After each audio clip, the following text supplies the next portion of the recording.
আসসালামু আলাইকুম সুপ্রিয় শিক্ষার্থীবৃন্দ, এসএসসি 26 এবং 27 যারা শিক্ষার্থী আছো তোমাদের জন্য আমাদের যে ধারাবাহিক লাইভ ক্লাস শুরু হয়েছে ফ্রি লাইভ ক্লাস, তার আজকে ইকোনমিক্সের দ্বিতীয় ক্লাস। আজকে আমরা করব খাজনার লেকচার নাম্বার 2। সো যারা আমার সাথে যুক্ত আছো সবাই একটু আমাকে ঠিকমতো শুনতে এবং দেখতে পাচ্ছ কিনা জানাও। আজকে আমরা খাজনা চ্যাপ্টারটা আলোচনা করব। সো খাজনার আজকে আমরা লেকচার 2 অর্থাৎ লেকচার 2 আমরা আজকে আলোচনা করব, ঠিক আছে? সো খাজনা লেকচার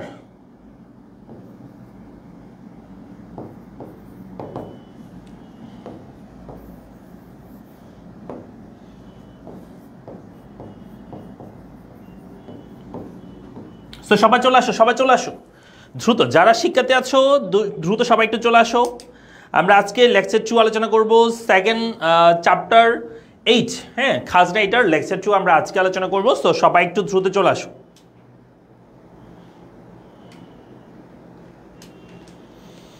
আমরা পড়বো আজকে হচ্ছে খাজনা, খুবই গুরুত্বপূর্ণ আজকে ক্লাসটা। আজকে আমরা রিকার্ডোর খাজনা তত্ত্ব পড়বো, যেখান থেকে তোমাদের সিকিউ আসবে আজকে আমরা সেটাই আলোচনা করব। হ্যাঁ, রিকার্ডোর খাজনা তত্ত্ব আজকে আমরা আলোচনা করব। রিকার্ডোর খাজনা তত্ত্ব আজকে আলোচনা হবে।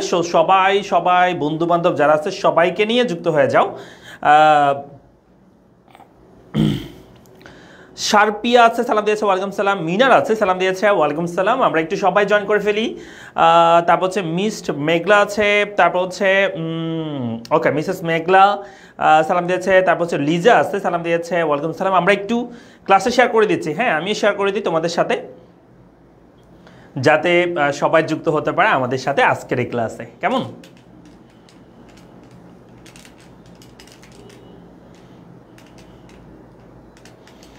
আসিফ আছে, সালাম দিয়েছে, ওয়েলকাম সালাম। প্রভা আছে, সালাম দিয়েছে, ওয়েলকাম সালাম। শিমু আছে, আমার জন্য খুব ইম্পর্টেন্ট ক্লাস, ওকে। তারপর হচ্ছে সামিয়া আছে, সালাম দিয়েছে। প্রভা বলছে স্যার কেমন আছেন? ভালো আছি আলহামদুলিল্লাহ। ঠিক আছে, তোমরা একটু দ্রুত করে জয়েন করে ফেলো। বন্ধু বান্ধব যারা আছে তাদেরকে একটু শেয়ার মেনশন করে দাও।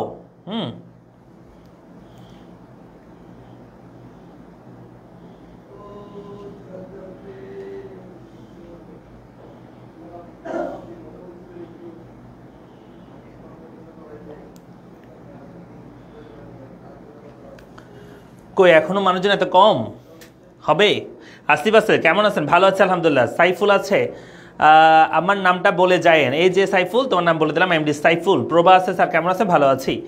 লিটন আছে, আদাব ভাইয়া। তারপর হচ্ছে শিমু আছে, মেনশন করে আছে। লাবিবা আছে, সালাম দিয়েছে, ওয়ালাইকুম সালাম। আমরা একটু সবাই শেয়ার করে দিই, কেমন? সবাই একটু শেয়ার মেনশন করে দাও। স্টুডেন্ট না থাকলে তো ক্লাস নিতে ভালো লাগবে না। হ্যাঁ, আর আমরা এই ক্লাসগুলো আর নিব না তোমরা যদি আগ্রহ না দেখাও। আমরা কি ক্লাস নিব? এমন ক্লাস তুমি কই পাবা? এত কোয়ালিটিফুল ক্লাস তুমি কই পাবা? হ্যাঁ, শিমু আছে, ওকে। তারপর হচ্ছে প্রিয়া আছে, ভাইয়া কতদিন ফ্রি ক্লাস নিবেন? যতদিন তোমরা করতে যাবে ততদিন নিব, তবে তোমাদের যে আগ্রহ এটা থেকে তো মনে হয় না বেশি দিন ক্লাস নিতে পারবো। এই যে এত কম স্টুডেন্ট, এত সুন্দর একটা ক্লাস, তোমাদের মিনিমাম 200-300 স্টুডেন্ট ক্লাস করবে, সেখানে তোমরা 100 জন স্টুডেন্ট হও না, তো কেমনে ক্লাস নিতাম? তোমরা একটু তোমাদের বন্ধুদেরকে শেয়ার মেনশন করো না। রিমাজ আলী আছে, সালাম দিয়েছে। সামিয়া আছে, এই ক্লাসটা নিচ্ছে যে অনেক খুশি হয়েছি স্যার। হ্যাঁ, খুশি হয়ে হলেও একটু ক্লাসে শেয়ার করে দাও, কেমন? একটু সবাই ক্লাস শেয়ার করে দিও। লাবিবা আছে, তোমরা যদি হেল্প না করো তাহলে কেমন হবে? সাকিব হোসেন আছে, কেমন আছেন? ভালো আছি ভাইয়া। তারপর হচ্ছে তাসনিম আছে, সালাম দিয়েছে, ওয়ালাইকুম সালাম। আমরা কিন্তু প্রায় 50 জনের মতো আছি। আমরা 50 জন কিন্তু ক্লাস শেয়ার করলে আরও 50 জন এখানে ক্লাস স্টুডেন্ট যুক্ত হবে। আমরা 50+ শিক্ষার্থী যুক্ত আছি। আমরা 50টা শেয়ার করলে কিন্তু এখনই এখানে 100 জন স্টুডেন্ট যুক্ত হবে, এটা তোমাদেরকে আমি বলে দিচ্ছি। আচ্ছা, তোমাদেরকে লাস্ট 1 মিনিট দিই, আমি 1 মিনিট দিচ্ছি। 1 মিনিটের মধ্যে সবাই একটু শেয়ার করে দাও, আমি আর কথা বাড়াবো না, আমি ক্লাসে চলে যাব। সো তোমরা সবাই একটু লাস্ট 1 মিনিট একটু সবাই একটু ক্লাসে শেয়ার করে দিও। এই অধ্যায় শেষ করতে কতদিন লাগবে? বেশি দিন লাগবে না। এই যে আমরা আজকে রিকার্ডো খাজনা তত্ত্ব পড়বো, এরপর আমরা আধুনিক খাজনা তত্ত্ব পড়বো, তো এই আর কি, এইটুকুই, আর বেশি নাই তো। রিয়া আছে, ভাইয়া এই অধ্যায় শেষ করতে কতদিন লাগবে? এই যে বললাম। তারপর হচ্ছে হ্যাঁ, সবাই একটু মেনশন করে দিবা, যারা কাছের বন্ধু আছে তাদেরকে মেনশন করে দাও, আর যারা সবাই যেন পায় সেজন্য একটু শেয়ার করে দিবা। আমরা লাস্ট 1 মিনিট আমি একটু দেখি কয়জন শেয়ার করতেছে। আমরা মাত্র 3 জন শেয়ার করছি ক্লাস, দেখতে পাচ্ছ? মাত্র 3 জন শিক্ষার্থী আমরা ক্লাস শেয়ার করেছি। এটা হতাশাজনক, অনেক হতাশাজনক। হ্যাঁ, সবাই একটু শেয়ার করে দাও। প্রায় আমরা 60 জনের মতো শিক্ষার্থী যুক্ত আছি। সবাই শেয়ার করলে আমরা 50 জন শেয়ার চাই আজকে। আজকে 50টা শেয়ার চাই, ঠিক আছে? 50টি শেয়ার করো, আমি ক্লাস শুরু করে দিচ্ছি, এখনই শুরু করে দিব। 50টি শেয়ার করো সবাই। এটা তোমাদের কাছে এটা কি থাকবে যে তোমাদের গোল 50টি শেয়ার করবা। 1 মিনিট সময় দিচ্ছি, লাস্ট 1 মিনিট আমি ক্লাস শুরু করে দিব, বেশিক্ষণ সময় নিব না। তোমরা একটু ক্লাসে শেয়ার করে দাও। লাস্ট 1 মিনিট 50টি শেয়ার করবা সবাই। সবাই চেষ্টা কর, যার জায়গা থেকে সবাই শেয়ার করবা। হ্যাঁ, নিজের ওয়ালে শেয়ার করে দাও অন্তত পক্ষে। যদি ক্লাস শেষ হয়ে যাওয়ার পর তোমার যদি ভালো না লাগে ডিলিট করে দিও নিজের ওয়ালে থেকে, সমস্যা নেই, নিজের ওয়াল থেকে ডিলিট করে দিও, কিন্তু আপাতত তুমি ক্লাসে শেয়ার করে দাও। এত কম স্টুডেন্ট হলে ক্লাস নিব না, আমি এখনই ক্লাস থেকে বের হয়ে যাব, দরকার নাই তো এত কষ্ট করে ক্লাস নেওয়ার। এত কম স্টুডেন্টের কাছে পৌঁছায়, এত কম স্টুডেন্টের কাছে পৌঁছায় এত সুন্দর ক্লাস দেওয়ার তো দরকার নেই। স্টুডেন্ট বেশি হলে তখন না আমাদের কষ্টটা সার্থক হবে, সফল হবে, যে আমরা একটা প্রোগ্রাম চালাচ্ছি, আমরা একটা ফ্রি ক্লাস নিচ্ছি, সবাই আগ্রহ দেখাচ্ছে, ক্লাস করতেছে, তাহলেই তো ক্লাস নেব। তোমাদের যদি আগ্রহ না থাকে তাহলে ক্লাস নিয়ে তার লাভ নাই। সবাই একটু শেয়ার করো। 50টা শেয়ার আমি চাই। এখানে 50 জন আসলে 50টা শেয়ার কোনো ব্যাপার না। 9টা শেয়ার হয়েছে অলরেডি, 9 শেয়ার আমি দেখতে পাচ্ছি, 9টা শেয়ার হয়েছে। আমরা 50টা শেয়ার চাই। 50টা শেয়ার হলে ক্লাস শুরু করবো আমি। 50টা শেয়ার হলে ক্লাস শুরু করে দেবে ইনশাল্লাহ।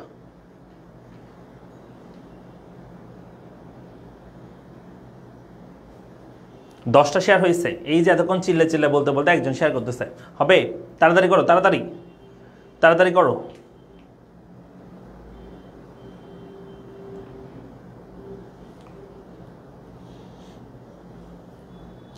বারোটা শেয়ার হয়েছে, 12টা। আমরা 50টা শেয়ার চাই আজকে, দ্রুত, না হলে ক্লাস হবে না। 50টা শেয়ার হলে ক্লাস নেব, না হলে ক্লাস নিব না, সত্যি কথা এটা।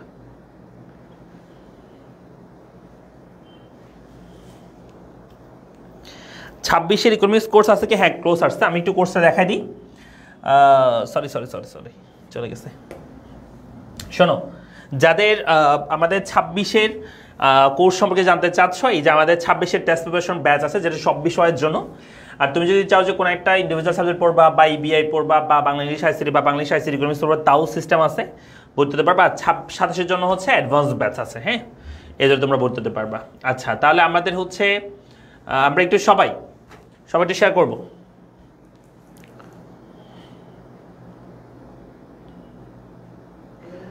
হ্যাঁ, সবাই শেয়ার করো, নাহলে আমি ক্লাস নিব না। 50 জন হলে ক্লাস নিব না। আমি এত কষ্ট করে ক্লাস নিতে পারতেছি, তোমরা একটা শেয়ার করতে পারতেছো না। 14টা শেয়ার হয়েছে মাত্র। 50 জন কিন্তু আছি আমরা ক্লাসে। চাইলে 10 সেকেন্ডের মধ্যে হয়ে যায়, 10 সেকেন্ডের মধ্যে চাইলে কিন্তু শেয়ার হয়ে যায়।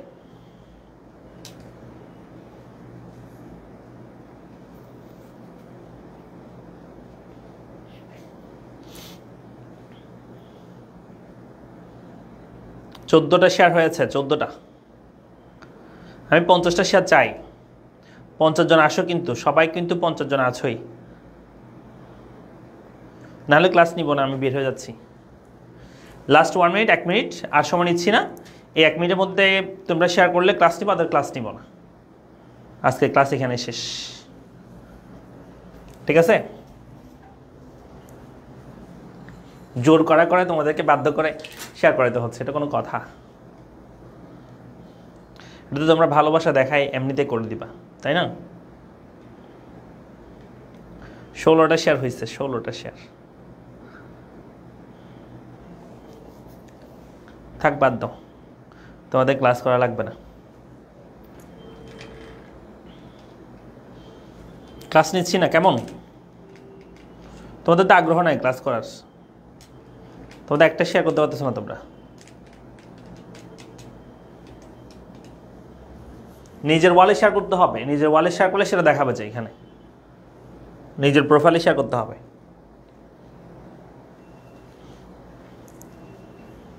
বাদ দাও, ক্লাস বাদ দাও, কি বলো? ক্লাস বাদ দিয়ে দিব?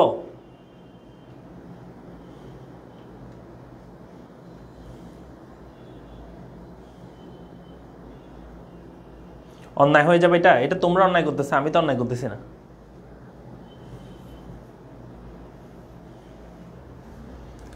ঠিক আছে, তোমাদেরকে আর বলবো না, আমি শুরু করতেছি। হ্যাঁ, আমার দায়িত্ব আমি পালন করি, তোমার দায়িত্ব তুমি পালন না করলে সেটা তুমি বুঝবা। শোনো, আমরা এখানে আজকে যেটা আলোচনা করবো শুরুতে সেটা হচ্ছে অনুপার্জিত আয়। হ্যাঁ, যেটাকে বলা হয় আনআর্নড ইনকাম। এটার মানে কি? আচ্ছা, আমি গত ক্লাসে কি পড়াইছি একবার একটু দেখাবো। গত ক্লাসে আমরা কি কি পড়ছিলাম, এই যে আমি একটু দেখা দিচ্ছি। এই যে গত ক্লাসে আমরা শুরুতে পড়ছিলাম খাজনা কি, এটা আমরা পড়ছি। খাজনার বৈশিষ্ট্যগুলো পড়ছিলাম, খাজনা কেন দেওয়া হয় এটা আমরা দেখেছিলাম, এবং রিকার্ডো খাজনা কেন দিতে হয় সেটা বলছে, সেটা দেখছি। এরপর হচ্ছে মোট খাজনা, নিট খাজনা। এটাও আমরা গত ক্লাসে দেখেছিলাম যে মোট খাজনা কি, নিট খাজনা কি। আজকে আমাদের আলোচ্য বিষয় হচ্ছে মোট খাজনা, নিট খাজনার মধ্যে পার্থক্য তোমাদের আমি দেখতে বলছিলাম এবং তোমাদেরকে পড়া দিয়েছিলাম আমি। আজকে আমাদের আলোচ্য বিষয় হচ্ছে অনুপার্জিত আয় বা আনআর্নড ইনকাম। এখান থেকে আমাদের আজকে আলোচনা শুরু হচ্ছে।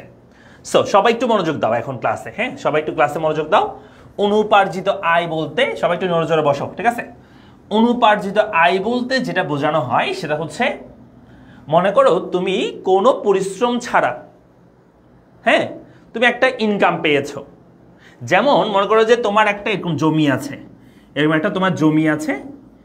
এই জমিটার বর্তমানে দাম মনে করো 1 লক্ষ টাকা। তো জমিটার দাম বর্তমানে 1 লক্ষ টাকা। এই জমিটার পাশ দিয়ে মনে করো 1 বছর পর বা এই বছর মনে করো যে একটা এরকম হাইওয়ে হলো, নতুন হাইওয়ে হয়েছে, রাস্তা হয়েছে, যার ফলে তোমার এই জমির মূল্য বৃদ্ধি পেয়ে 1 লক্ষ টাকার জায়গায় হয়ে গেছে 2 লক্ষ টাকা। তাহলে এই যে তুমি অতিরিক্ত যে ইনকামটা পাচ্ছ, 2 লক্ষ মাইনাস 1 লক্ষ, অতিরিক্ত যে ইনকামটা তুমি পাচ্ছ সেটাকেই বলা হয় অনুপার্জিত আয় বা আনআর্নড ইনকাম। অর্থাৎ তুমি এটার জন্য কোনো পরিশ্রম করো নাই, কোনো বিনিয়োগ করো নাই, কিছুই করো নাই, কিন্তু কোনো না কোনো কারণে তোমার জায়গার মূল্য বেড়ে গেছে। হ্যাঁ, এটাকে বলা হয় অনুপার্জিত আয়। এই কথাটা সব বুঝতে পারছো আমার কথাটা?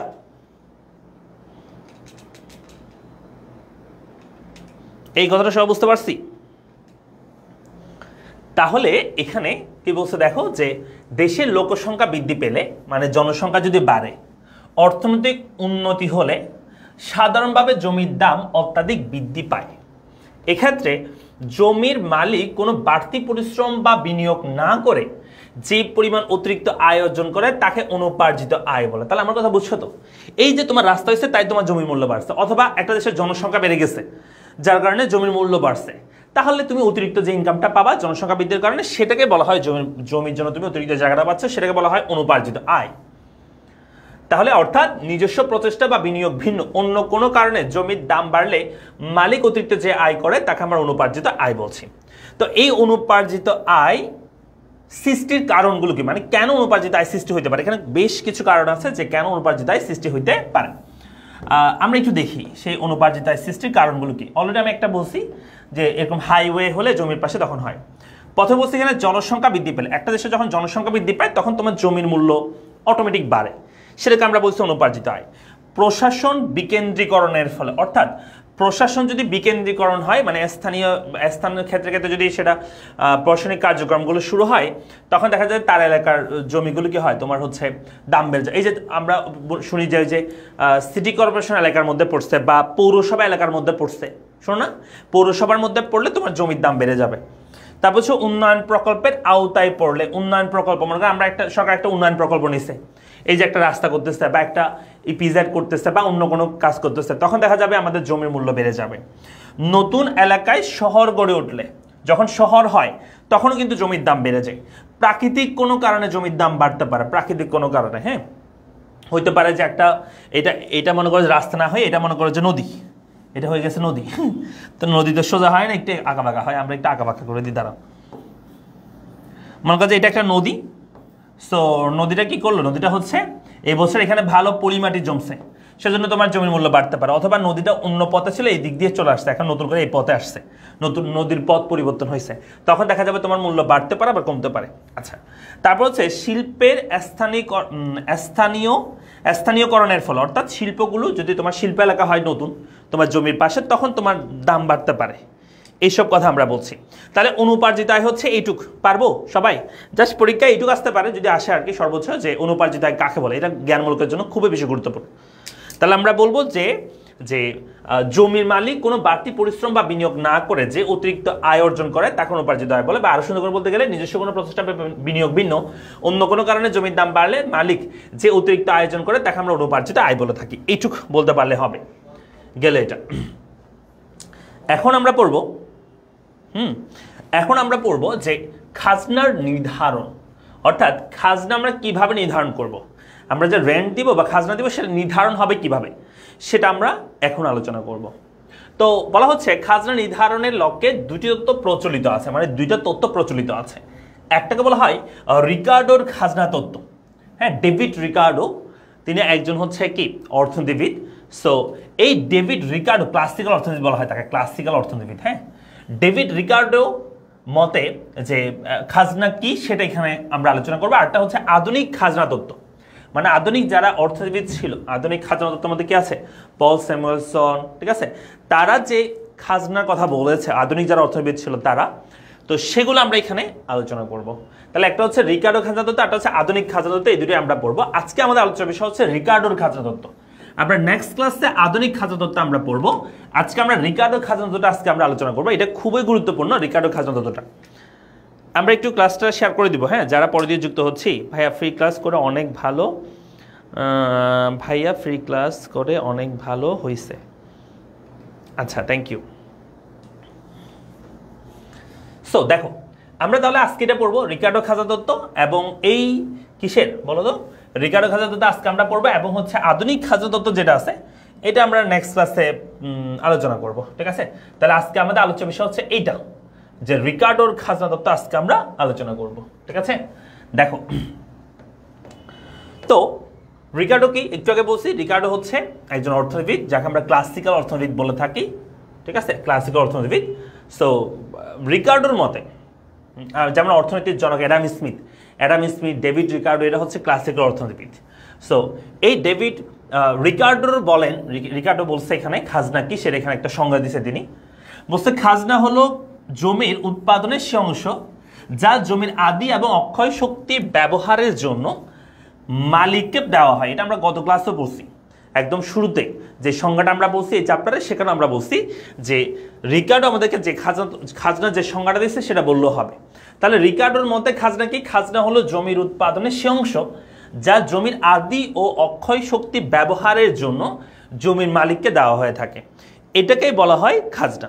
তাহলে আমরা একটু সবাই জটপট করে আমরা একটু সবাই এই সংজ্ঞাটা একটু সবাই মুখস্থ করে ফেলি। তো সবাই একটু জটপট করে এই সংজ্ঞাটা একটু মুখস্থ করো, যে রিকার্ডোর মতে খাজনা কি। আমরা সবাই একটু এই সংজ্ঞাটা মুখস্থ করব। ঠিক আছে, সবাই একটু সংজ্ঞাটা মুখস্থ করি। তো এই সংজ্ঞাটা সবাই একটু মুখস্থ করি। এই যে রিকার্ডো যে খাজনা সম্পর্কে যে কি বলছে, যে সংজ্ঞা বলছে, এই সংজ্ঞাটা আমরা একটু সবাই মুখস্থ করি, এবং মুখস্থ হলে ডান বলবা। এটা আমি গত ক্লাসে তোমাদেরকে মুখস্থ করাইছিলাম।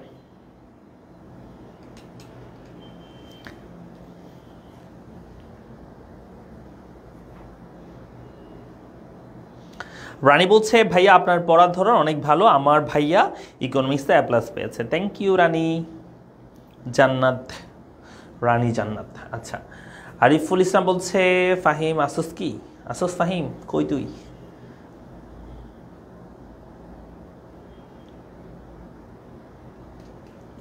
ঠিক আছে, তাহলে আমরা পারবো এটা সবাই মুখস্থ করি। তো যে ডেভিড রিকার্ডো খাজনা কাকে বলেছে, মানে খাজনার সংজ্ঞাটা।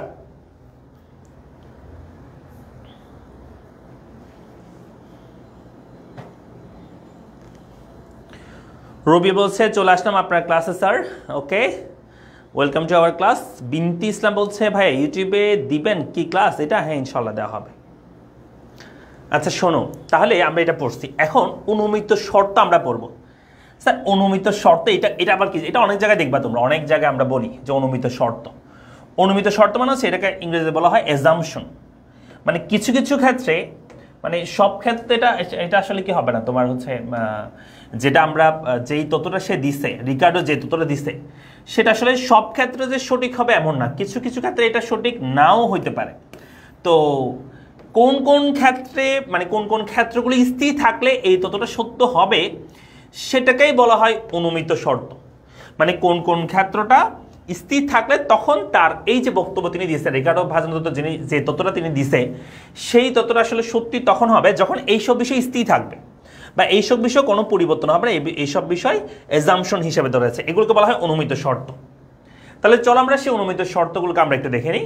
অনুমিত শর্তগুলো হচ্ছে 1 নাম্বার, সমগ্র সমাজে প্রেক্ষিতে জমির যোগান সীমাবদ্ধ। এগুলো পরীক্ষা আসবে না, যে অনুমিত শর্তগুলো লিখে এটা পরীক্ষা আসবে না, তবে তোমার কনসেপ্ট ক্লিয়ারের জন্য আমরা পড়াচ্ছি, আর কিছু না।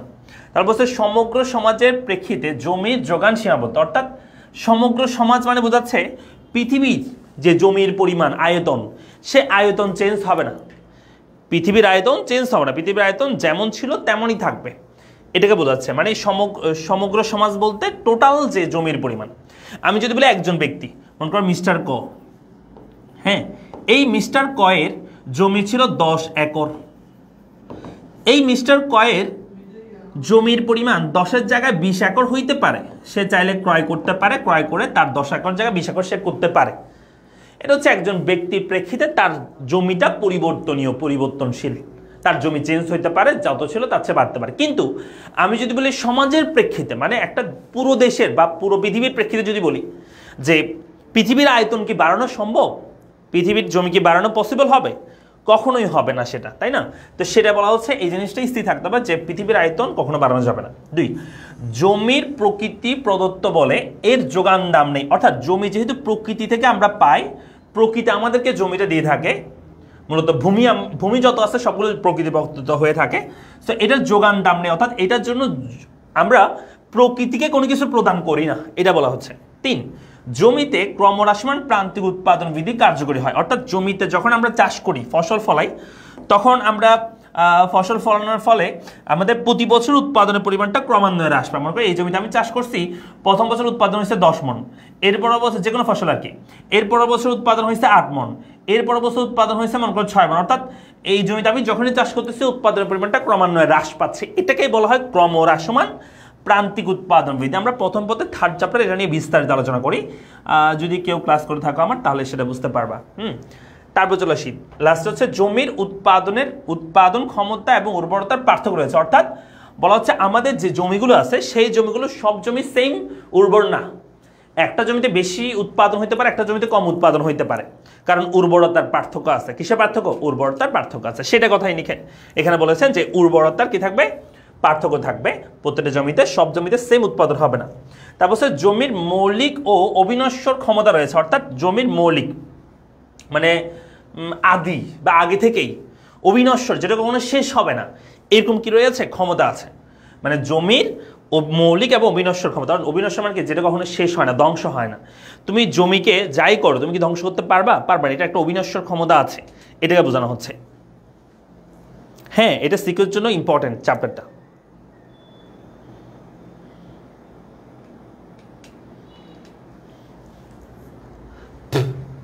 আচ্ছা, তাহলে আমরা তাহলে এখানে এই স্লাইডটি কি মনে রাখবো, যে রিকার্ডোর খাজনার যে কি দিছে সংজ্ঞা দিচ্ছে সেটা মনে রাখবা। আর রিকার্ডো খাজনা মানে খাজনার নির্ধারক দুই ধরনের হইতে পারে, দুইভাবে আমরা করতে পারি, একটা হচ্ছে রিকার্ডো খাজনা তত্ত্ব অনুযায়ী, একটা হচ্ছে আধুনিক খাজনা তত্ত্ব। তো আজকের চ্যাপ্টারে আমরা রিকার্ডো খাজনা তত্ত্ব পড়বো এবং অনুমিত শর্তগুলো একবার পড়বা, চোখ বলে নেবা, নাইস টু নো, জাস্ট একবার দেখে নিবা, যদি মনে রাখতে পারো তো রাখবা, আর রাখতে না পারলে কোনো সমস্যা নাই। এগুলো এই অনুমিত শর্তগুলো আমরা এখন যেটা আলোচনা করবো, মানে রিকার্ডো খাজনা তত্ত্ব মেইন যেটা, সেটা এখন আমরা আলোচনা করবো। হ্যাঁ, তো এই রিকার্ডো খাজনা তত্ত্বের এখানে আমরা একটা আসলে মেইনলি একটা ছক আমরা পড়বো, রিকার্ডোর খাজনার উৎপত্তি কেমন হয় সেটা আমরা দেখব। তার আগে এখানে কিছু কথা বলছে তিনি, সেই কথাগুলোর আমরা মানে মূল ভাবটা আমরা একটু দেখব, মানে এই যে তথ্য যিনি দিচ্ছে সেটা আমরা বিশ্লেষণ করে দেখি। এখানে কিছু কথা বলছে তিনি, কথাগুলো একটু মনোযোগ দিয়ে শুনবা। বলছে রিকার্ডো বলেন, খাজনা হচ্ছে জমির মৌলিক এবং অবিনশ্বর ক্ষমতার প্রতিদান। অর্থাৎ একটা জমি মনে করো, এই জমিটা জমির মালিক যে থাকবে, মনে করো মিস্টার ক, সে জমির মালিক পাবে এই জমিটা অন্যকে ব্যবহার করতে দেওয়ার জন্য, এবং কেন পাচ্ছে, কারণ এটাতে একটা মৌলিক এবং অবিনশ্বর ক্ষমতা আছে, সে কারণে সে জমির মালিক এটা পাবে। এই ক্ষমতা বলতে তিনি জমির উর্বরতা শক্তিকে নির্দেশ করেছেন। এখানে শক্তি যেটা বলতেছে তিনি, অবিনশ্বর ক্ষমতা, সেটা হচ্ছে শক্তি, যে জমিতে যে উর্বরতা সেটা কথা বলছে। তার মতে সব জমির উর্বরতার শক্তি সমান নয়, এটা তো আমরা একটু আগে বলছি যে তার মতে সব জমি কি সমান উর্বর নয়। এক্ষেত্রে উৎকৃষ্ট মানে বেশি ভালো জমি, নিকৃষ্ট জমি রয়েছে মানে ভালো জমি, মিডিয়াম, খারাপ এরকম জমি আছে। এর উৎপন্ন ফসলের পার্থক্যের উপরই খাজনা নির্ভর করে থাকে।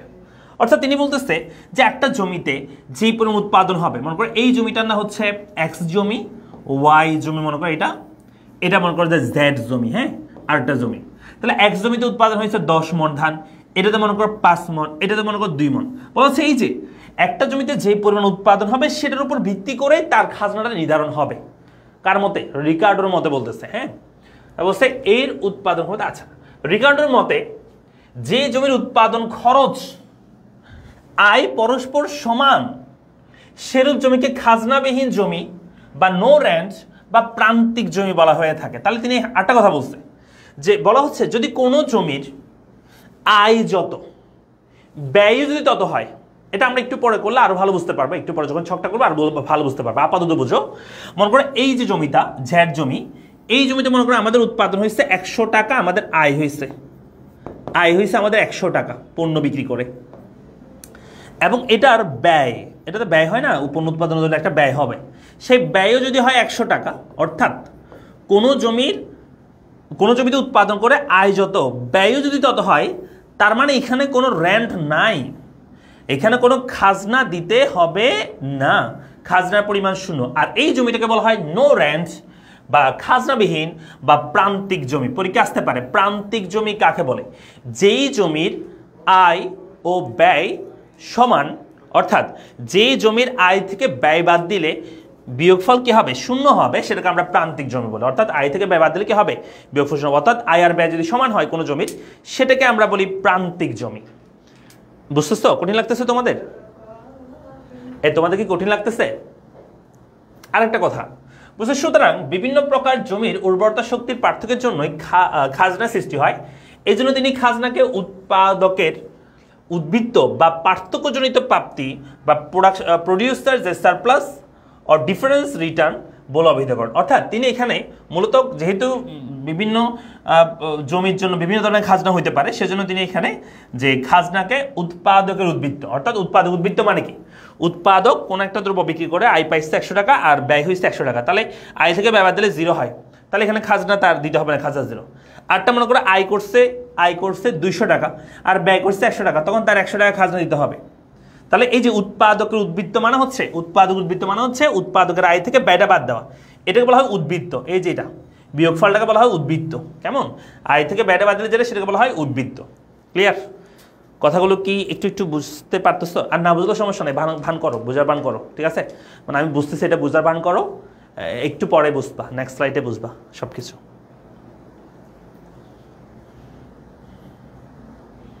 এই বুঝার ভান করতেছো? বলো। তোমাদের রিমন স্যার আসছে, সালাম দিয়েছে। ওয়ালাইকুম সালাম, কেমন আছেন ভাই? আমি আপনার big fan. Thank you Rimon. আচ্ছা, তোমাদের রিমন স্যার তোমাদের অ্যাকাউন্টিংয়ের ইনস্ট্রাক্টর পড়ালেখার, হ্যাঁ, আমাদের সাথে আছে। সবাই স্যারকে সালাম দাও। জামিয়াতুল কাবির আছে 26 ব্যাচের জন্য সব বিষয়ে পড়ালেখার কোর্স আছে কি না? হ্যাঁ আছে তো। এই যে একটু আগে দেখালাম 26 ব্যাচের জন্য আমাদের এই যে এটা একটু বলে দিই। 26 ব্যাচের জন্য আমাদের টেস্ট প্রিপারেশন ব্যাচ এখন ভর্তি চলতেছে। তো এটাতে সব বিষয় 2000 টাকা কোর্স। আর হচ্ছে ইন্ডিভিজুয়ালি তুমি যদি চাও ভর্তি হতে তাও পারবা, যেমন ইকোনমিক্সের ব্যাচ আছে বা অন্যান্য বাংলা ইংরেজি সবগুলো ব্যাচে তুমি ভর্তি হতে পারবা। ইন্ডিভিজুয়াল আছে, হ্যাঁ, ইন্ডিভিজুয়াল ভর্তি হতে পারবা, সমস্যা নাই। আর হচ্ছে অ্যাডভান্স ব্যাচও সেম, সব বিষয় হচ্ছে 2000 টাকা, এবং ইন্ডিভিজুয়াল ব্যাচে তুমি চাইলে ভর্তি হতে পারবা, বা যে সাবজেক্ট তোমার লাগবে সেগুলো ভর্তি হতে পারবা। ওকে, তাহলে আমরা একটু এই স্লাইড পর্যন্ত বুঝছি। একটু বলো তো সবাই।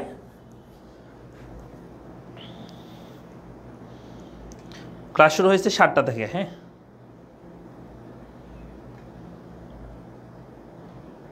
স্যার বুঝতে পারতেছি, একটু রেসপন্স করিও সবাই। চলে আসে আমাদের মূল যেখানে টপিক, এই চ্যাপ্টারের মূল যেটা, হ্যাঁ, সেটা হচ্ছে খাজনার উৎপত্তি। আমরা এটা দেখব, রিকার্ডোর মতে খাজনার উৎপত্তি কেমন হচ্ছে সেটা আমরা এখানে দেখব। দেখো এখানে একটা ছক দেওয়া আছে, এটা যদিও তোমাদের পরীক্ষা করতে হবে, আমি জাস্ট এমনি দেখাচ্ছি। তো দেখো এখানে বসে জমির শ্রেণী দেওয়া আছে, জমির শ্রেণী দেওয়া আছে আমাদেরকে, যে প্রথম শ্রেণী, দ্বিতীয় শ্রেণী, তৃতীয় শ্রেণী, অর্থাৎ জমিকে ভাগ করছে আর কি, যে কোনটা ভালো, কোনটা মিডিয়াম, কোনটা খারাপ জমি। হ্যাঁ, এভাবে ভাগ করছে উর্বরতার প্রেক্ষিতে আর কি, ঠিক আছে।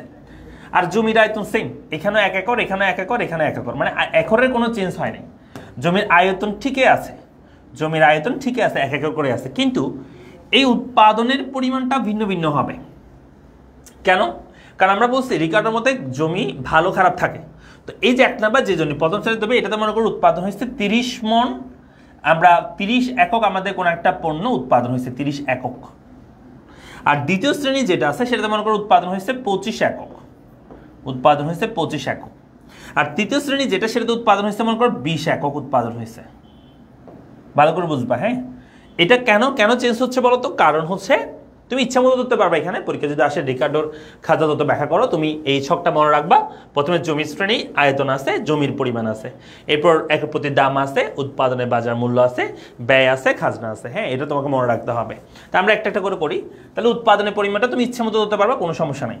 30 ধরলাম, 25, 20 ধরলাম। তবে মনে রাখবা প্রথমটা একটু বেশি হবে, তারপরটা একটু কম, তারপরটা একটু কম ধরবা, ঠিক আছে, উৎপাদনের ক্ষেত্রে আর কি। এরপর একক প্রতি দাম, দাম কিন্তু সেমই। মনে করো আমি এখানে উৎপাদন করতেছি হচ্ছে মনে করো ধান উৎপাদন করতেছি। হ্যাঁ, 30 মণ, 25 মণ, 20 মণ ধান। মনে করো 1 মণ ধানের দাম, আমি ছোট করে সংখ্যা ধরি তোমাদের বুঝতে সুবিধার জন্য। মনে করো একের প্রতি দাম ধরছি এখানে আমি 10 টাকা, সাপোজ এক প্রতি দাম হচ্ছে 10 টাকা। অর্থাৎ তুমি হচ্ছে 30 মণ উৎপাদন করছো, একের প্রতি দাম 10 টাকা। এখানেও সেম, 25 মণ, দাম 10 টাকা করে থাকবে, দাম 10 টাকা, দাম 10 টাকা, দামের তো আর চেঞ্জ নেই, বাজার দাম তো সেম, তুমি যত উৎপাদন করো না কেন। হ্যাঁ, তারপর উৎপাদনের বাজার মূল্য বের করবো আমরা। মানে আমরা এখানে উৎপাদন করছি 30টা, একটা দাম 10 টাকা করে, তাহলে উৎপাদনের বাজার মূল্য মানে হচ্ছে টোটাল যে মূল্যটা সেটা কত, মানে দাম আর পরিমাণের সাথে গুণ করলে হবে। এই দামের সাথে পরিমাণটা গুণ করে দিলে হয়ে যাবে। তাহলে এখানে এই যে 30 আর 10 গুণ করে দিব আমরা, তাহলে তোমরা বলো 30 × 10 গুণ করে দিলে কত হবে? 30 আর 10 গুণলে 300। তুমি সরাসরি 300 লিখতে পারো, সমস্যা নাই, আমি জাস্ট বোঝার সুবিধাতে লিখতেছি। আর এখানেও সেম, এখানে হবে 25 × 10, তার মানে 250। আর এখানে হবে কত? 20 × 10, তার মানে এখানে হবে 200। তাহলে কি দেখতে পাচ্ছ যে আমাদের এখানে উৎপাদনের পরিমাণ 30 আর দাম 10 টাকা, তাহলে টোটাল 300 টাকা আমাদের উৎপাদনের বাজার মূল্য, মানে বিক্রয় মূল্য এত টাকা, 300 টাকা, 250 টাকা, 200 টাকা।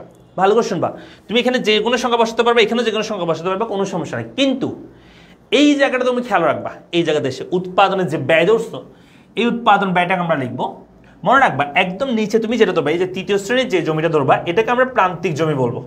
হ্যাঁ, এটাকে আমরা প্রান্তিক জমি বানাবো। কেমনে বানাবো স্যার? আমরা জানি যে আয় থেকে যদি তোমার ব্যয়টা বাদ যায় এবং বিয়োগফল যদি তোমার কি হয়, 0 হয়, তাহলে তো প্রান্তিক জমি হবে নাকি? তাহলে এখানে তোমার আয় হয়েছে কত? 200 টাকা। তো ব্যয়টাও তুমি কি লিখবে এখানে? ব্যয়টা তোমার ইচ্ছা মতো করতে পারবা, তবে আয় যত হবে এই প্রান্তিক জমিতে, মানে 3 নাম্বার জমিতে, সেইটাই তুমি কি করবা, এখানে ব্যয়ের মধ্যে এটাই বসাবা এবং ব্যয় সবগুলো সেম হবে। এখন প্রশ্ন স্যার সেম কেন?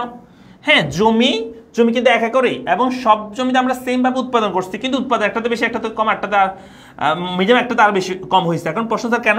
এটাতে বেশি হওয়ার কারণ কি? শুধু উর্বরতার কারণে এটা বেশি হয়েছে। আর এটাতে হচ্ছে এটা আর একটু কম উঠবে, তার একটু কম হয়েছে, এটা একদম কম উঠবে, সেজন্য একটু কম হয়েছে, ঠিক আছে।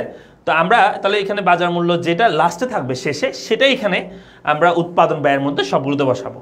এখন আসলে আমরা খাজনা বের করি। আমরা খাজনা মানে কি বলছি? আয় থেকে ব্যয় বাদ দিলে খাজনা পাওয়া যায়। তাহলে এটা হচ্ছে আমার আয়, ব্যয় হচ্ছে এটা। তাহলে আয় থেকে ব্যয় বাদ দাও, 300 থেকে 200 বাদ দাও, তাহলে আনসার হবে এখানে 300 - 200, তাহলে খাজনা বের হবে। 300 থেকে 200 বিয়োগ করলে আনসার হবে 100, এটা হচ্ছে খাজনার পরিমাণ। আর 250 থেকে 200 বিয়োগ করলে আনসার হবে 50, এটা হচ্ছে খাজনার পরিমাণ।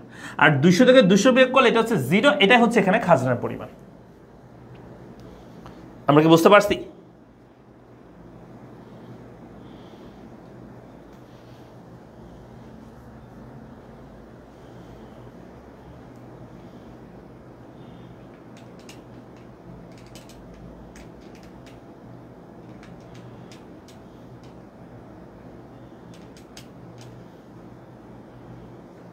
তাহলে তোমরা আমাকে বলো যে এখানে প্রান্তিক জমি কোনটা?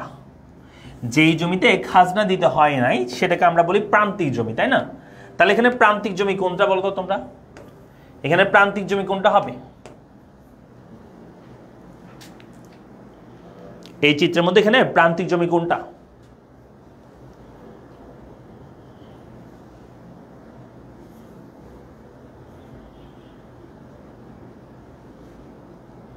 তাহলে সবগুলো মনে রাখবা, হ্যাঁ, জমির শ্রেণী, জমির আয়তন এবং উৎপাদনের পরিমাণ, এটা চেঞ্জ হবে, এটা মনে রাখবা যে এটা একটু বেশি হবে, এটা একটু কম, এটা একটু কম। আর দাম তুমি ইচ্ছা মতো ধরতে পারবা, আর গুণ করে করে এখানে বসাবা উৎপাদনের বাজার মূল্য, আর শেষে যেটা বাজার মূল্য বের হবে সেটাই তুমি ব্যয়ের মধ্যে সবগুলোতে বসাবা। এই 200 টাকা তুমি সবগুলোতে বসাবা, তারপর ব্যয় করে বিয়োগ করে করে বসাবা। হ্যাঁ, 3 নাম্বারটা, হ্যাঁ 3 নাম্বারটাকে আমরা বলতে পারি প্রান্তিক জমি। কি জমি? এটাকে আমরা বলতে পারি প্রান্তিক জমি। তাহলে গেল, এটা আমরা বুঝলাম 1 নম্বরে।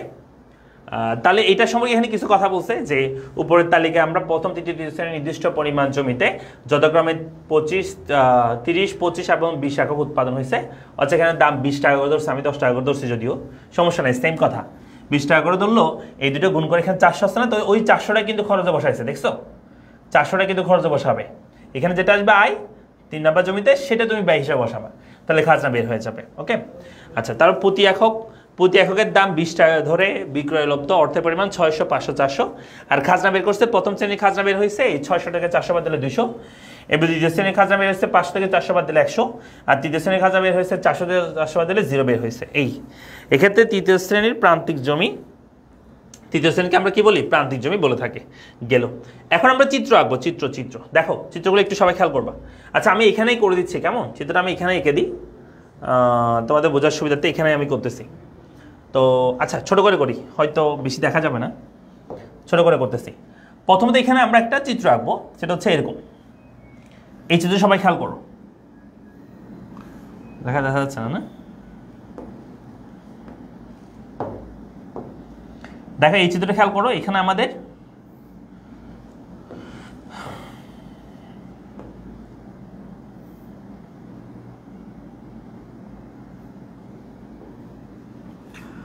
আমরা 3 শ্রেণীর জমি না, 3টা শ্রেণী না, 1টা 2টা 3টা, আমরা 3 শ্রেণীর জমি করব।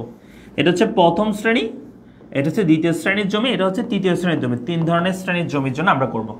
আর উপরের দিকে আমরা একটা স্কেল নিব। স্কেল কেমন? এখানে স্কেল দেখে বুঝতে পারবে। এখানে সর্বোচ্চ আয় দেখো, এখানে সর্বোচ্চ আয় হচ্ছে 200, আয় 200 হচ্ছে এখানে। আর সরি, এখানে সর্বোচ্চ আয় হয়েছে 300, আর 250 আসছে, 200 আসছে, আর ব্যয় হয়েছে 200 করে। তাহলে আমরা 50 করে ধরি, এখানে 50 করে ধরো। 50, 100, 150, 200, 250, 300। হ্যাঁ, একটা স্কেল ধরতেছি আমরা, স্কেল। হ্যাঁ, তাহলে 50, 100, 150, 200, 250, 300 বিন্দুগুলো আমরা বের করি। ঠিক আছে, আমরা কেমনে বের করব? যে প্রথম আমরা একটা করি। হ্যাঁ, এই আয়গুলো আগে বের করো। এই উৎপাদন আয়গুলো আমরা বের করব। প্রথম শ্রেণীতে আমাদের উৎপাদন আয় ছিল 300, আমরা যেটা করছি সেটাই করতেছি। তো প্রথম শ্রেণীতে আমাদের উৎপাদন হয়েছে 300, তার মানে এই 300 বরাবর আমরা এখানে একটা বক্স করবো। এটা হচ্ছে আয় হয়েছে। আর এই দ্বিতীয় শ্রেণীতে আমাদের উৎপাদন হয়েছে, আয় হয়েছে কত? 250। দ্বিতীয় শ্রেণীতে আমাদের হবে 250, তাহলে এই যে এই বরাবর, এই যে 250 বরাবর আমরা এই দ্বিতীয় শ্রেণীতে একটা বক্স করলাম। এটা দ্বিতীয় শ্রেণীর বিল্ডিং আঁকতেছি আমরা, 300 পর্যন্ত, 250 পর্যন্ত। এরপরটা কত? 200, মানে 3 নাম্বারটা হচ্ছে 200 পর্যন্ত। এই 3 নাম্বারটা হচ্ছে 200 পর্যন্ত। এই দেখো, মোটাই 200, তাহলে এটা হচ্ছে 200 পর্যন্ত যাবে। এই যে 200 পর্যন্ত, এটা হচ্ছে 3 নাম্বার বিল্ডিং। তাহলে এগুলো হচ্ছে আয়। এগুলো কি বলো? আয়। আর এখানে যদি আমি বলি আয় তো হয়েছে, এখন এগুলো থেকে আমরা ব্যয়গুলো বাদ দেব। এটাতে আমাদের ব্যয় হয়েছে কত? 200। এটা তো ব্যয় 200, এটা তো ব্যয় কত? 200। তার মানে এখানে আমাদের ব্যয়ের পরিমাণ যেটা, সেই ব্যয়ের পরিমাণটা হচ্ছে প্রথম শ্রেণীতে আমাদের ব্যয়ের পরিমাণ 200, দ্বিতীয় শ্রেণীতে আমাদের ব্যয়ের পরিমাণ কত? 200, তৃতীয় শ্রেণীতে আমাদের ব্যয়ের পরিমাণ কত? 200। তার মানে এই যে নিচের অংশ যেটা আছে, এই পুরো অংশটা কিন্তু আমাদের কি হয়ে যাচ্ছে? খরচ হয়ে যাচ্ছে। মানে আমাদের আয় করছি এটা আর ব্যয় করতেছে এই নিচের অংশটা, এই পুরোটা ব্যয় হয়ে যাচ্ছে। এটাও ব্যয়, এটা এই পুরোটার জন্য এটা ব্যয় হচ্ছে, এই পুরোটার জন্য এটা ব্যয় হচ্ছে, এটার জন্য যত আয় হয়েছে ব্যয় তত হয়ে গেছে। হ্যাঁ, তাহলে এখানে আমাদের খাজনা বের হয়েছে কত? এই যে এটাই হচ্ছে আমাদের খাজনার পরিমাণ। কার পরিমাণ?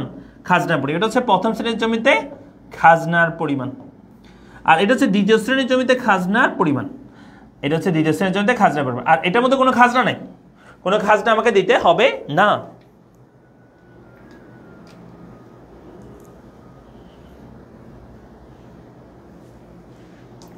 তাহলে দেখো, এখানে প্রথম শ্রেণীর জমিতে খাজনা একটু বেশি, দ্বিতীয় শ্রেণীর জমিতে খাজনা একটু কম, তৃতীয় শ্রেণীর জমিতে একদম খাজনা দিতে হয় না, কারণ সেখানে আয় যত ব্যয় কত? ব্যয় কি তত হয়। চাই আমরা কি বুঝতেছি? পারবো?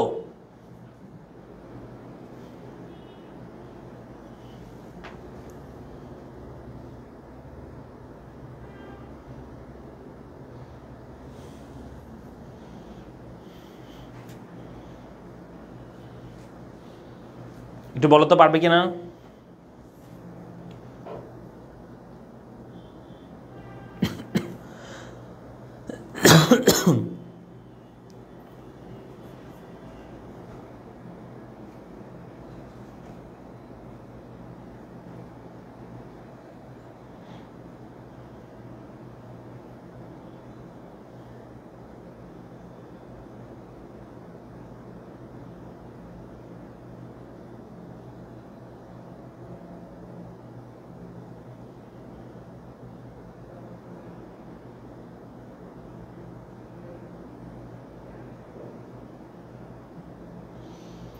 আব্দুল ওয়াহিদ বলছে ভাইয়া আসসালামু আলাইকুম, আমি সিলেট থেকে বলছি,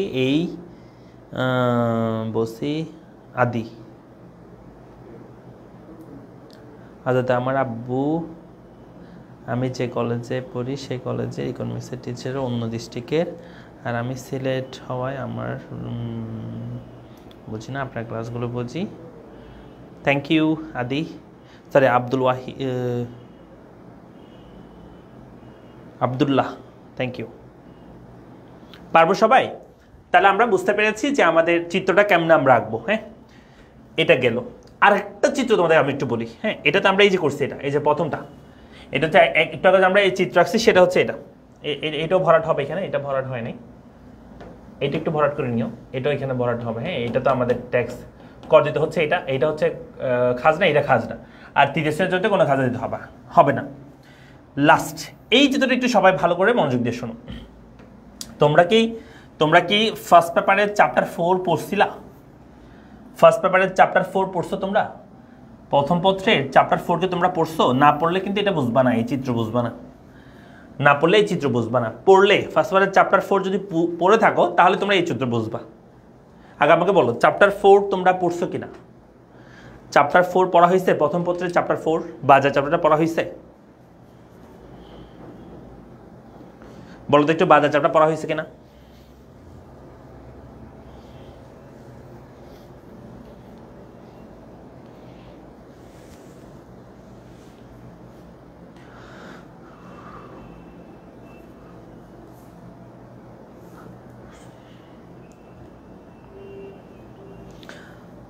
কবির বলছে পড়েছি। জানি জান্নাত বলছে আমাদেরকে জি না, আমি পড়ি নাই। না বলছে না পড়ছি। আসাদুল ইসলাম বলছে পড়ছি। স্মৃতি বলছে করছি। আচ্ছা শোনো, যারা করছো তারা বুঝবা, যারা করো নাই তারা চতুর্থ অধ্যায়টা পড়লে ভালো হয়, আগে পড়ে ফেলো তোমরা। সেটা আমি ক্লাস নিতে নিতে তোমরা আজকে কালকের মধ্যে পড়ে ফেলো। ক্লাসগুলো আমাদের ইউটিউব চ্যানেলে পাবা, যারা ক্লাস করতে চাও ইউটিউব চ্যানেলে তোমরা পাবা, তোমরা একটু করে ফেলিও। হ্যাঁ, আমি একটু বলি, এটাকে বলা হয়, এটাকে কোন বাজার? তোমরা কি বলতে পারবে এটা কোন বাজারের চিত্র? এটাকে কোন বাজার বলা হয়? এটাকে কোন বাজার? একটু বলো তো, কোন বাজারের চিত্র এটা?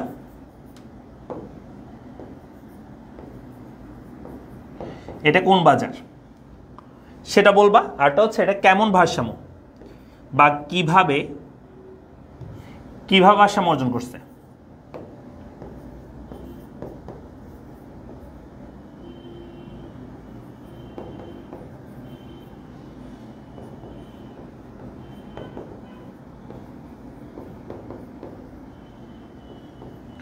এই দুটো প্রশ্ন উত্তর দিতে পারবা তোমরা? কোন বাজার এবং কিভাবে ভারসাম্য অর্জন করছে?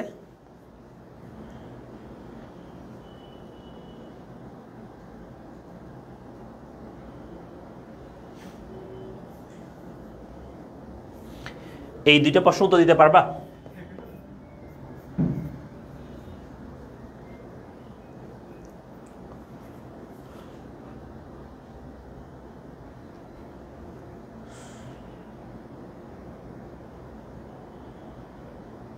Very good. কবির আহমেদ বলছে পূর্ণ প্রতিযোগিতামূলক বাজার। ভেরি গুড কবির আহমেদ।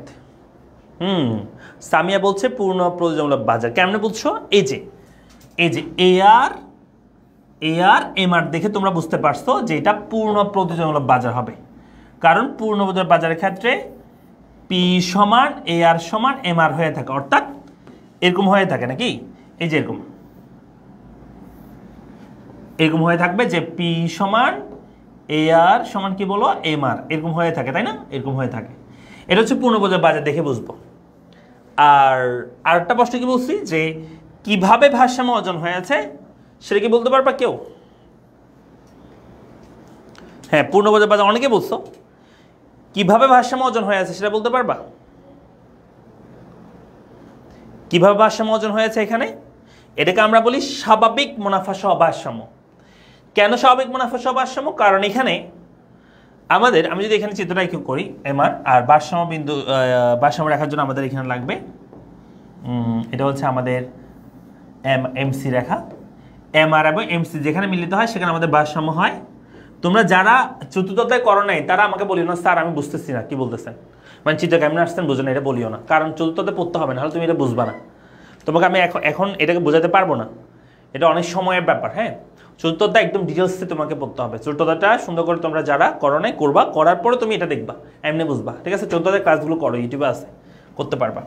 তাহলে এখানে আমাদের কি বলছি যে এমআর এবং এমসি যেখানে মিলিত হয় সেখানে আমাদের ভারসাম্য হয়। ওকে, ভারসাম্য দিলাম। এই অবস্থায় নিচের দিকে আমাদের উৎপাদনের পরিমাণ থাকে, আর উপরের দিকে আমাদের P AR MR AC MC এগুলো হয়ে থাকে। আর শর্টকাট লিখতে গেলে তুমি লিখতে পারবা এগুলো কিছুই না, এগুলো এত কিছু না লিখে পি আর সি লিখতে পারবা।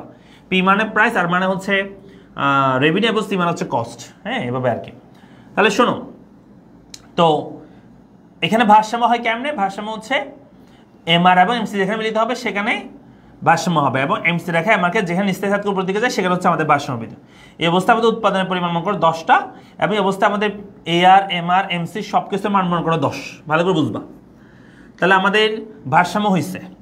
এখন ভারসাম্যটা কিভাবে হয়েছে সেটা জানার জন্য আমাদের আরেকটা রেখা প্রয়োজন হয়, যেটাকে আমরা বলে থাকি যে এসি রেখা, মানে অ্যাভারেজ কস্ট রেখা। তো এখানে এই যে এখানে দেখো এই চিত্রের মধ্যে অ্যাভারেজ কস্ট রেখাটা কেমন, এমসি রেখাটা এটা, আর পি সমান এ সমান এম রেখা, আর এসি রেখাটা হচ্ছে এরকম, এখানে স্পর্শ করে এদিকে গেছে, তাই না? এরকমই। তাহলে আমরা সেটা এখানে আঁকবো যে আমাদের এখানে এসি রেখাটা হবে এরকম, যে এখানে এই বিন্দুতে স্পর্শ করে ওখানে গেছে, এটা হচ্ছে এসি রেখা। তো আমাদের এই চিত্রের মধ্যে অ্যাভারেজ কস্ট রেখাটা ভারসাম্য অবস্থায় এই যে এই বিন্দুকে স্পর্শ করে গেছে, মানে এ আর এর মান যত, পি এর মান যত, এম আর মান যত, এসির মান তত, এমসির মানও তত, ভারসাম্য অবস্থায় 10। তা আমি যদি বলি এই ফার্মে তাহলে এখন কিভাবে ভারসাম্য অর্জন করছে? স্বাভাবিক মুনাফা। কেন বলতেছি জানো?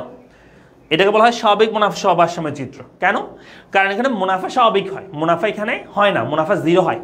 মুনাফা 0 হওয়াকে আমরা বলি স্বাভাবিক মুনাফা সহ ভারসাম্য বলে থাকি। কেমন? তো মুনাফাটা 0 কেমনে বুঝবো? ওই যে আমি তোমাদেরকে করে দেখাই, আমি তোমাদের করে দেখাচ্ছি। দেখো এটার মুনাফা 0 কেন? কারণ এখানে যদি আমি মোট আয় বের করি, মোট আয়, আচ্ছা তোমাকে একটু আগে তো বলছি এই যে আমরা কি বলছি খাজনা। হ্যাঁ, খাজনার আমরা কি বলছি, খাজনার সংজ্ঞাটা কি? যে আয় থেকে, মানে মোট আয় থেকে ব্যয়টা বাদ দেওয়া, তাই না? মানে মোট আয় থেকে মোট ব্যয় বাদ দেওয়া, তাই তো? মোট আয় থেকে মোট ব্যয় বাদ দেবে। তো এখানেও সেম, মোট আয় আমরা বের করতেছি। এখানে মোট আয়ের সূত্র হচ্ছে কিউ ইন্টু এ আর। কিউ মানে কোয়ান্টিটি, আমি কয়টা দ্রব্য উৎপাদন করতেছি সেটা হচ্ছে 10। এই দেখো 10টা দ্রব্য উৎপাদন করতেছি, এবং এ আর এর মান, এই ভারসাম্য অবস্থায় এ আর এর মান হচ্ছে এই যে 10 আমরা বসা দিলাম। তাহলে এটা হচ্ছে আমাদের এ আর এর মান। তাহলে আসতে হবে, সরি, তাহলে আমাদের আসতে হবে 100, এটা হচ্ছে মোট আয়। আর মোট ব্যয় যদি বলি, এখানে আমাদের মোট ব্যয় যদি বলি, তাহলে মোট ব্যয় হচ্ছে Q into AC. Q into AC, Q মানে কোয়ান্টিটি, কিউ মানে কোয়ান্টিটি 10, আর এসি মানে কত? এই দেখো কোয়ান্টিটি কিন্তু আগের মধ্যে আছে, আর এসি মানও কিন্তু ভারসাম্য অবস্থায় এই বিন্দুতে এসি মানও কত? 10। তাহলে এখানে 10 বসা দিলাম। তাহলে আনসার হবে কত? যারা চতুর্থ অধ্যায় করো নাই তারা এটা দেখে বুঝবা না, আমি আবার বলতেছি, যারা চতুর্থ অধ্যায় করো না চতুর্থ অধ্যায় করতে হবে, নাহলে এটা তুমি বুঝবা না। আর অষ্টম অধ্যায় করতে হলে তোমাকে চতুর্থ অধ্যায় বুঝতে হবে, এর পরবর্তী চিত্রগুলোতে তুমি নাহলে বুঝতে পারবে না। বুঝছো? আগে চতুর্থ অধ্যায় করা লাগবে, তাহলে এই অধ্যায় বুঝবা তোমরা। তাহলে এখানে 10 থেকে গুণ করে দিব আমরা, তাহলে আনসার হবে 100। তাহলে দেখো এখানে আমাদের আয় হয়েছে 100, ব্যয় হয়েছে 100। তাহলে আমি যদি বলি মুনাফা কত? মুনাফা, মুনাফা মানে খাজনা, এখানে বলতে পারো মুনাফা বা খাজনা। এই চ্যাপ্টারের জন্য আমরা সেটা কি বলি? খাজনা বলি। তাহলে খাজনা কত হবে? টোটাল রেভিনিউ থেকে টোটাল কস্ট বাদ দিলে সেটা খাজনা বের হবে। টোটাল রেভিনিউ হয়েছে 100, আর টোটাল কস্ট হয়েছে কত? 100। তাহলে খাজনা হবে না, খাজনার পরিমাণ এখানে 0, এখানে কোনো খাজনা থাকবে না। ঠিক আছে, যদি 100 থেকে 100 বাদ যায় তাহলে কোনো খাজনা থাকবে না। আর এটাকে বলা হয় প্রান্তিক জমির চিত্র, যেখানে কোনো খাজনা থাকবে না, আয় যত ব্যয় তত। এটা প্রান্তিক জমির চিত্র করছে, মানে আয় যত ব্যয় তত। ঠিক আছে, এটা হচ্ছে প্রান্তিক জমির চিত্র হবে। বুঝছো? এখানে যদিও সংখ্যা দেনে, প্রতীক দিছে, সংখ্যা দিয়ে করতে পারবা চাইলে, একই জিনিস, প্রতীক দিয়ে করছে আর কি। চতুর্থ অধ্যায় না করলে এই চ্যাপ্টার বুঝবা না। চতুর্থ অধ্যায় করে ফেলো, না হলে এই অধ্যায় তোমরা বুঝতে পারবে না।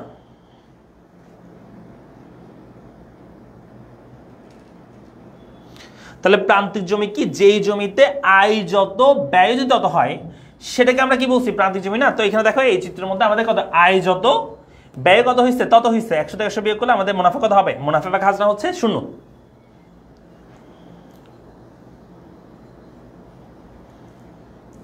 এটা বোর্ডের জন্য, হ্যাঁ এই চ্যাপ্টার থেকে বোর্ডের জন্য কোশ্চেন আসবে, তবে কোনটা আসবে সেটা তো বলতে পারবো না এখন। হ্যাঁ, আগে চ্যাপ্টার শেষ করি আমরা, তারপর আমরা ইম্পর্টেন্সগুলো বলবো। আগে মনোযোগ দিয়ে সবকিছু করো, ক্লাসগুলো করো, ঠিক আছে? সো তাহলে আমরা এটা করলাম চিত্রটা, এই আর কি। আমরা নেক্সট ক্লাসে আধুনিক খাদ্যতত্ত্ব পড়বো। একটু কঠিন মনে হইতে পারে আধুনিক খাদ্যতত্ত্ব, ঠিক আছে? তো তোমরা যদি পারো এটা একটু তোমরা বাসায় কি করো, যে চতুর্থটা করে ফেলো, করে এই যে আজকে যা পড়াইছে এগুলো বুঝতে পারো কিনা দেখো, বুঝছো? চতুর্থটা বাসায় একটু করে ফেলো। চতুর্থের ভিডিও আমাদের ইউটিউব চ্যানেলে আছে, গেলে পাবা। আর যদি পেইড বেসে থাকো আমাদের, তাহলে পেইড বেসে তোমরা যদি ক্লাসটা হয়ে থাকে চ্যাপ্টারটা, তাহলে পাবা, ঠিক আছে? আর আমাদের 25-26-এ তো বললাম যে পেইড ব্যাচগুলো সম্পর্কে বললাম, যারা 26-এর আছে তারা আমাদের এই ব্যাচে ভর্তি হবে সব সাবজেক্টের জন্য, হ্যাঁ। আর যারা 27-এর আছে তারা হচ্ছে আমাদের এই অ্যাডভান্স ব্যাচে ভর্তি হবে, কেমন? ওকে, এটা তো আমাদের 2000 টাকা কোর্স ফি সব সাবজেক্ট মিলে, এটা তো সেম। তবে অ্যাডভান্স ব্যাচটা শুধু ফার্স্ট ইয়ারের জন্য, আর এটাতে ফার্স্ট ইয়ার দুটো পড়ানো হবে, দুইটা পাবা ট্রান্সলেশন ব্যাচে। আর যদি কেউ চাও যে শুধু ইন্ডিভিজুয়াল ব্যাচে ভর্তি হবা, সেখানেও পারবা, ইকোনমিক্স কোর্সে ভর্তি হতে পারবা, বা বাংলা কোর্স বা যে কোনো কোর্সে ভর্তি হতে পারবা। আবার কবে ক্লাস করবেন? ইনশাল্লাহ দেখা হবে আমাদের। এমনি শনিবারে উইকলি ক্লাস থাকবে একটা, তবে আমি চেষ্টা করবো উইকলি 2টা দেওয়ার জন্য ক্লাস। হয়তো এই সপ্তাহে আরেকটা নিয়ে নেবো ক্লাস শেষের দিকে।